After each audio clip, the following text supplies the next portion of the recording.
نماز میں اتنے سنن ہیں، نماز میں اتنے مستحبات ہیں. حضرت اگر آپ غور کریں تو نماز کو بے وقت بنانے کے لیے انہوں نے جناب ٹکڑے ٹکڑے کر کے نحمدہ ونصلی علی رسولہ الکریم، الجھا ہے پاؤں یار کا زلف دراز میں، لو آپ اپنے دام میں سے یاد آ گیا. مولانا نے اس باری کے اندر بھی کیا کیا؟ اب اصل تو یہ فرض ہے صدر صاحب کا کہ جس موضوع پر انہوں نے ہمیں اکٹھا کیا ہے، اگر بالفرض ہم میں سے کوئی اس موضوع سے ہٹ کر بات کرتا ہے تو اس کو وہ چپ کرائیں، موضوع کی پابندی کرائیں. اگر نہیں کرتا تو اس کی شکست کا فیصلہ کریں. جس موضوع کے لیے اکٹھے ہوئے ہیں، چونکہ اس موضوع پر مولانا کا دامن قرآن و حدیث سے خالی ہے اور انشاءاللہ آپ کے سامنے ثابت ہوگا کہ یہ خالی رہے گا. چونکہ اس مسئلے میں دلائل ہیں نہیں، انہوں نے وقت پورا کرنا ہے. اب 2 گھنٹے کوئی ادھر کی باتیں کر کے کوئی ادھر کی باتیں کر کے، مقصد کیا ہے؟ 2 گھنٹے چلو جی کچھ گزار لیے جائیں. مولانا نے اس میں بڑا جی اس کا پس منظر کیا ہے، آپ نے آ کر مسئلے کو چھیڑا. مولانا ایک پہلے غلط بنیاد بنا لیتے ہیں، پھر غلط بنیاد پر ہمیں خواہ کچھ نہ کچھ کہنا شروع کر دیتے ہیں. مولانا آپ کو پتا ہونا چاہیے یہاں پر میری تقریر کرنے سے پہلے ایک اور صاحب یہاں آئے تھے اور انہوں نے یہاں آ کر جو کیچڑ اچھالا تھا اور جو انہوں نے مسلک حق کا علماء اہل سنت والجماعت کے خلاف جو کچھ انہوں نے زہر اگلا تھا، وہ یہاں منڈی بہاؤدین کے تمام عوام کو پتا ہے. مجھے اس کی تفصیل میں جانے کی ضرورت کوئی نہیں. پھر خامخواہ فاتحہ دشمنی فلاں ہے. اور مولانا چونکہ ماشاءاللہ پڑھے ہوئے بھی کچھ ایسے ہی ہیں، جب کہتے ہیں واجبات اور سنن، یہ سنن کیا ہوتا ہے مولانا کو یہ بھی پتہ نہیں کہ لفظ سنن ہے یا لفظ سنن ہے، اتنا بھی مولانا کو کوئی پتہ نہیں. اور کہتے ہیں فرائض واجبات، اور کہتے ہیں میرا یہ مخاطب ہے، یہ بھی پتہ نہیں کہ لفظ مخاطب ہوتا ہے یا لفظ کیا ہوتا ہے. چونکہ علم سے تو دامن ان کا خالی ہے، اس لیے انہوں نے ادھر ادھر باتیں کر کے وقت گزارنا ہے. لیکن انشاءاللہ مولانا شمشاد صاحب آج آپ کو انشاءاللہ یہاں قرآن و حدیث کی روشنی میں وہ مار دی جائے گی کہ آپ کو پتہ چل جائے گا انشاءاللہ. پھر خامخواہ جی میں ایسی عبارتیں دکھا سکتا ہوں، فلاں کر سکتا ہوں، مقصد کیا ہے؟ تاکہ اس موضوع سے جان چھوٹ جائے. یہ سر پڑ گیا، بڑی مصیبت ہے. یہ تو کون قرآن و حدیث سے اب مسئلہ ثابت کرے؟ یہ تو ان کے لیے بن گئی اب مشکل. اس لیے چاہتے ہیں کہ اور موضوعوں کی طرف بات چلی جائے. میری جان چھوٹ جائے مولانا، آج بڑی مشکل سے بڑی مدت کے بعد آپ پھنسے ہیں. آج انشاءاللہ آپ کی جان نہیں چھوٹے گی. پھر فرائض واجبات وہ جی اس کو قرآن و حدیث سے ثابت کر دیا جائے، فلاں کر دیا جائے، فقہ حنفی کو ثابت کر دیا جائے. مقصد کیا ہے؟ سارا تاکہ موضوع سے خود ہٹنا چاہتے ہیں، ہمیں بھی ہٹانا چاہتے ہیں. لیکن میں صدر صاحب سے یہی عرض کروں گا کہ ان کو پابند کریں، موضوع کے اندر یہ رہیں، موضوع کے اندر رہ کر قرآن و حدیث سے اپنے مسلک کو واضح کریں. جس کے لیے آپ کو منڈی بہاؤدین کے اہل حدیث یوتھ فورس کے ساتھیوں نے جس کے لیے آپ کو بلایا ہے، مولانا آپ وہ کام کریں. میں آپ کے سامنے چونکہ انہوں نے تو دلائل کوئی پیش نہیں کیے اور ہم نے ادھر ادھر کی باتیں نہیں کرنی. ہم نے انشاءاللہ اللہ کے فضل و کرم سے اللہ پر تقیہ اور بھروسہ کر کے ہم نے قرآن و سنت کے دلائل پیش کرنے ہیں. اس لیے میں تو قرآن و سنت کے دلائل پیش کرنے لگا ہوں. مولانا کی آگے مرضی ہے، جو کچھ کرتے رہیں. اور میں نے ان سے دعوے کی جو وضاحت اب تک کرائی تھی، کوئی دعوے کی وضاحت بھی اب تک نہیں کی. میں کہہ یہ رہا تھا، میں آیت پڑھنے لگا تھا قرآن پاک کی، کیونکہ سب سے اول نمبر ہے اللہ کی کتاب قرآن مجید. جب کوئی مسئلہ اختلافی بن جائے صاف فیصلہ یہی ہے، فَإِن تَنَازَعْتُمْ فِي شَيْءٍ فَرُدُّوهُ إِلَى اللَّهِ وَالرَّسُولِ. اطیعوا اللہ والرسول. پہلے اطیعوا اللہ کی بات مانیے، پھر رسول پاک کی بات مانیے. اول نمبر اللہ کی کتاب قرآن مجید. قرآن مجید سے میں آپ کے سامنے دلیل پیش کرنے لگا ہوں. جو ہمارا مسلک ہے کہ امام کے پیچھے جو مقتدی ہو، اس مقتدی کو چپ رہنے کا حکم ہے. قرآن پاک کی آیت ہے وَإِذَا قُرِئَ الْقُرْآنُ فَاسْتَمِعُوا لَهُ وَأَنصِتُوا لَعَلَّكُمْ تُرْحَمُونَ۔ اذا قرئ القرآن، جب قرآن پڑھا جائے تو تم توجہ کرو، کان لگاؤ، وَأَنصِتُوا اور چپ رہو، لَعَلَّكُمْ تُرْحَمُونَ تاکہ تم پہ رحم کیا جائے۔ اب قرآن پاک کی یہ آیت اگر اسی صرف آیت کو دیکھا جائے، تفسیر باقی شان نزول باقی تمام چیزوں سے ہٹ کر قرآن پاک کا صاف فیصلہ ہے کہ قرآن پڑھا جائے تو تمہارے لیے حکم یہ ہے کہ تم چپ رہو، تمہیں ساتھ ساتھ پڑھنے کی کوئی اجازت کوئی نہیں ہے۔ میرے پاس یہ موجود ہے تفسیر ابن جریر، اس کے اندر اذا قرئ القرآن کا شان نزول لکھا ہوا ہے۔ تفسیر ابن جریر، اذا قرئ القرآن، جب قرآن پڑھا جائے، جب سے مراد کون سا وقت ہے جی؟ فَاسْتَمِعُوا لَهُ وَأَنصِتُوا، تم چپ رہو، تم سے مراد کون ہے جی؟ نبی پاک صلی اللہ علیہ وسلم کے پاس جن لوگوں نے قرآن پڑھا تھا، صحابہ کرام جو پیغمبر کریم کے شاگرد ہیں، جو انہوں نے قرآن کی تفسیر سیکھی محمد الرسول اللہ صلی اللہ علیہ وسلم سے، وہ بیان کرتے ہیں۔ حضرت عبداللہ ابن مسعود رضی اللہ تعالی عنہ فرماتے ہیں، ابن جریر صفحہ ہے 110، اور یہ میرے پاس جو ہے اس کا یہ 9 جلد نمبر 9 ہے، پارہ 9 چونکہ ہے، اس کے اندر موجود ہے حدیث حضرت عبداللہ ابن مسعود کی۔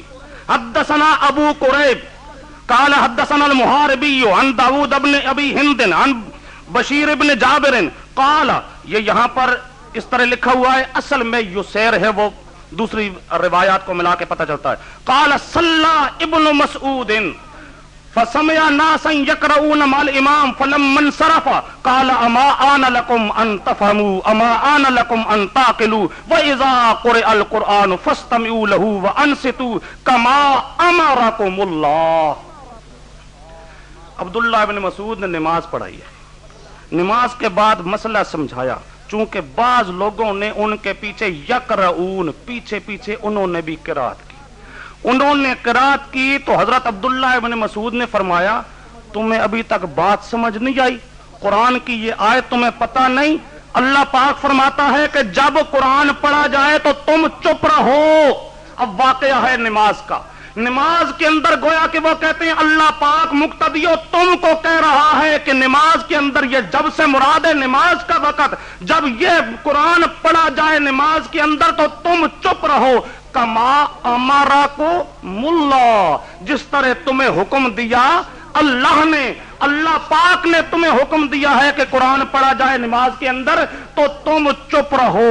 تفسیر ابن جریر سے میں نے آپ کے سامنے پیش کر دیا۔ اس کے ساتھ یہ ہے میرے پاس کتاب القراءت للبیہقی، اس کا ہے صفحہ 89، یہ جو میرے پاس